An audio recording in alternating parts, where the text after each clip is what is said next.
25 years ago, in 1994, St. Louis's city residents voted to tax themselves to help solve a growing crisis in mental health services across Missouri. The City of St. Louis Mental Health Board of Trustees was created to fund services that address the many behavioral health needs of its residents and named Don Cuvo as its first executive director. We've been involved with the Mental Health Board almost since its inception. Don's focus when he came in as that first Mental Health Board director was, let's identify where the gaps are. What are the needs that funding is not addressing? And his mantra was, that's our role. Our role is to plug those holes and to fill those needs that are not being addressed. So I think that the Mental Health Board has continued on that path. Well, I think it was so important at the time that it was created because not only did it create an alternative and additional resource for people in need, but it also allowed the city to have more flexibility in what we could do. We have needs that we find that are emerging, and we can go to our board and get funding approved in a very short time period and turn it around. After 10 years of service to the community, a groundswell arose among residents and service providers concerned about the well-being of the city's children. These groups successfully organized and passed a ballot initiative to utilize an existing state statute to allow a local tax for children's services. MHB was selected as the organization to administer the funds. We've always kept our eye on the most vulnerable, the most in need in our community. You can't get any more vulnerable population than our children who are truly in need of services, prevention in particular. So we are now spending a lot more of our funding on prevention. We understand that when you're working with younger people, the earlier you intervene, the greater impact that you'll have in their trajectory. That fund gives us some flexibility to really do some things that can address some of the underlying issues that can lead to mental illness later in life. MHB was one of the first funders to adopt an outcome-based funding model. This caused quite a few organizations to make major adjustments and at the time was not met with great enthusiasm. However, over time, the benefits of the outcome approach have been recognized and adopted by many of the area's major funders. Outcome-oriented funding is a thing that the Mental Health Board has felt strongly about. So we try to focus our funding around what results will you accomplish if you're funded by us? After 18 years, Don Cuvo decided to retire. Unfortunately, Don passed away less than 2 years after his retirement, so he was not able to see the continued evolution of MHB.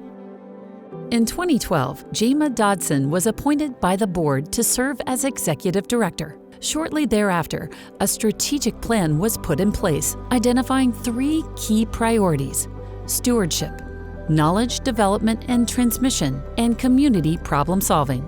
Later, investing and participating in a coordinated system of behavioral health services was added to MHB's vision of an equitable, thriving community. New staff has brought fresh skills and knowledge to the organization, and the goals of MHB funding have moved from transactional toward a more transformational approach.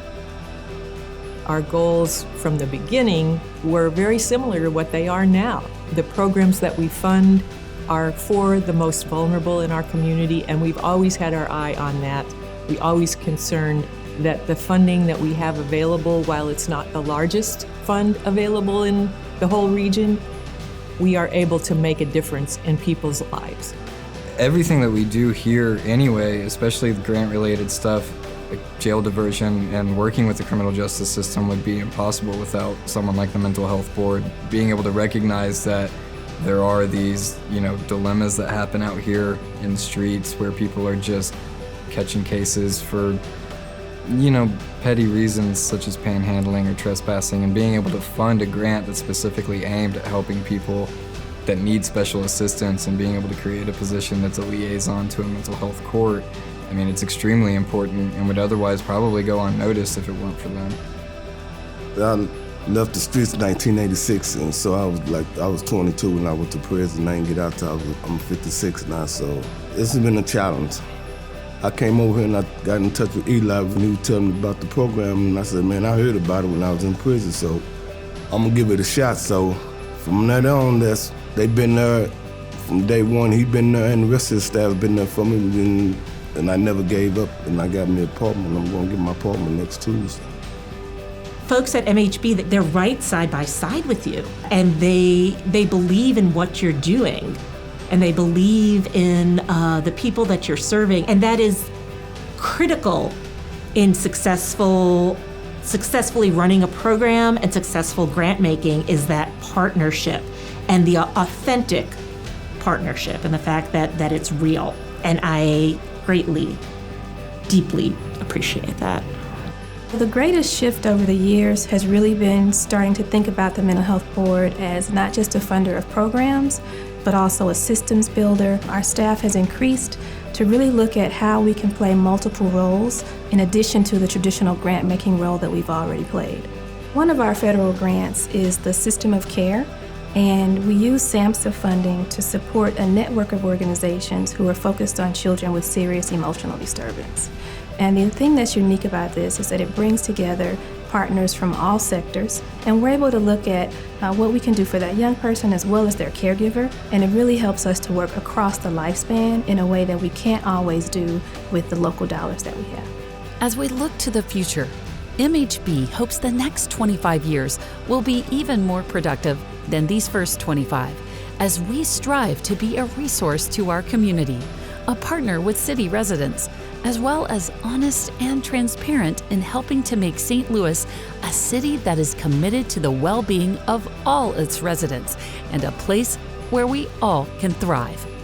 There are so many organizations out there trying to figure out how to address some of these complex issues, and we have the ability to bring them together to have one conversation and to really drive a unified solution.